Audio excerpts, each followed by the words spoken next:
এই দিনে আমি প্রথমেই বিশ্ব কূটনীতিতে যেসব নারী অংশগ্রহণ করেছেন, আমাদের পথ নির্দেশনা দিয়েছেন এবং এখনো দিয়ে চলেছেন, তাদের সবার প্রতি সম্মান এবং কৃতজ্ঞতা এবং শ্রদ্ধা প্রদর্শন করছি। আমি আমার নিজের দক্ষতা, মেধা এবং যোগ্যতা দিয়ে আমি আমার এই জগতে আমি আমার নিজের দেশে প্রতিনিধিত্ব করতে চাই।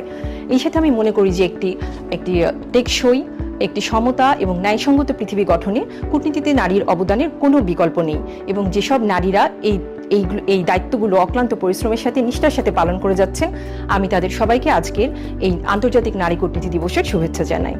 International day for women in diplomacy এটা অত্যন্ত গুরুত্বপূর্ণ, কারণ এটা খুব পাওয়ারফুল একটা রিমাইন্ডার যে নারীরা কূটনৈতিক অঙ্গনে কতটা অর্জন করেছে এবং এখনও তাদের কতটা পথ যাওয়া বাকি, বিশেষ করে এইরকম একটি মেল ডোমিনেটেড ফিল্ডে যেখানে নারীর অংশগ্রহণ অত্যন্ত কম, সেখানে ঠিক তারা কতটা চ্যালেঞ্জ গ্রহণ করে ঠিক they ensure their rightful place at the table. কূটনৈতিক পেশা আসলে নারী এবং পুরুষ উভয়ের জন্যই খুবই চ্যালেঞ্জিং একটি পেশা। তারপরও কিছু কিছু ক্ষেত্রে নেগোসিয়েশন টেবিলে যদি এখানে ফিমেল অফিসার অন্তর্ভুক্ত থাকে, আমার কাছে মনে হয় তারা তাদের দৃষ্টিভঙ্গির বৈচিত্র্যতা তুলে ধরতে পারে এবং এটা আরও মোর ইনক্লুসিভ হয় এবং তারা যে সলিউশন নিয়ে আসে সেটা মোর সাস্টেনেবল হয়। এখানে আরেকটি আমার জন্য খুব ভালো একটি যেটা অভিজ্ঞতা, সেটা হচ্ছে যে গত 2023-এ বাংলাদেশ আইএমও কাউন্সিলের যে নির্বাচন হয়েছিল, সেখানে প্রথমবারের মতো বাংলাদেশ জয়লাভ করে কাউন্সিলের মেম্বার হিসেবে, যেটা একটি অত্যন্ত প্রতিযোগিতাপূর্ণ একটি ইলেকশন ছিল এবং আমি সেখানে ইলেকশন অফিসার ছিলাম। আমি সরাসরি এখানে কাজ করেছি ইলেকশন অফিসার হিসেবে এবং এটা আমার কূটনৈতিক জীবনের জন্য অবশ্যই খুবই গুরুত্বপূর্ণ একটি সংযোজন।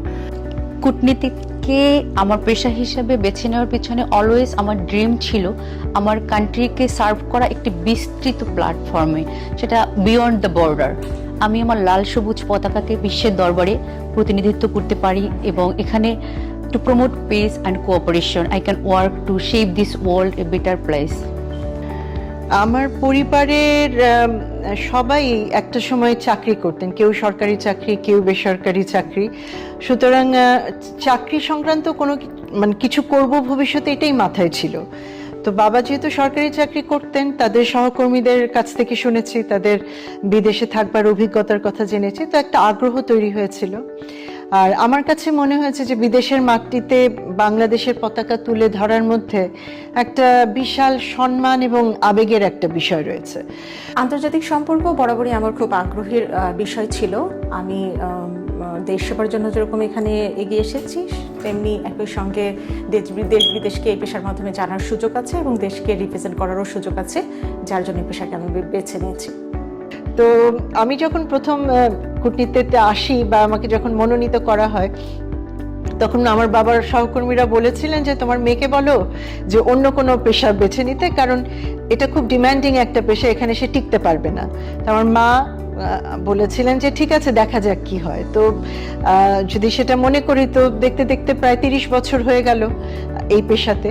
তো বিভিন্ন চ্যালেঞ্জের মধ্যে দিয়ে গেছি, অনেক প্রতিকূলতার সম্মুখীন হতে হয়েছে। কোনোটা ভালোভাবে সেটা মোকাবেলা করতে পেরেছি, কোনোটা হয়তো অত ভালোভাবে পারিনি। তো আমার কাছে আমার যদি সার্বিক অভিজ্ঞতার কথা বলেন নারী কূটনীতিক হিসাবে, আমি বলবো যে এটা খুবই আনন্দদায়ক এবং রোমাঞ্চকর এবং চ্যালেঞ্জিং একটা অভিজ্ঞতা ছিল।